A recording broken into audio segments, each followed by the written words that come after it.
മഹാഭാരത കഥകളിൽ വില്ലനായി ചിത്രീകരിക്കപ്പെട്ട ഒരാൾ. എന്നാൽ മലനടക്കാരുടെ ഹൃദയത്തിൽ ദാനശീലനും ധാർമ്മികനുമായ ഒരേയൊരു രാജാവ്, ദുര്യോധനൻ.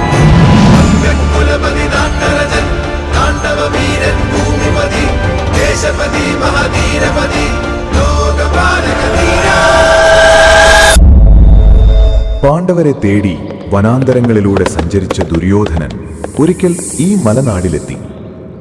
അവിടെ ദാഹാർത്തനായിരുന്ന അദ്ദേഹത്തിനും ഒരു കുറവ സ്ത്രീ മധുചഷകം ആദരപൂർവം സമ്മാനിച്ചു. ആ സ്നേഹത്തിലും ആത്മാർത്ഥതയിലും ആശ്ചര്യപ്പെട്ട കൗരവരാജാവ് അവൾക്കായി 101 ഏക്കർ ഭൂമി ദാനം നൽകി അനുഗ്രഹിച്ചു. ഇന്നും മലനടയുടെ മണ്ണിൽ അവന്റെ സാന്നിധ്യം വിശ്വാസമായി നിലനിൽക്കുന്നു. വില്ലൻ എന്ന പേരു മറികടന്ന് ദാനത്തിന്റെ പ്രതീകമായി, ധർമ്മത്തിന്റെ പ്രതിനിധിയായി നിലകൊള്ളുന്ന ദക്ഷിണ ഭാരതത്തിലെ ഏക ദുര്യോധന ക്ഷേത്രം പോരുവഴി പെരുവിരുത്തി മലനട.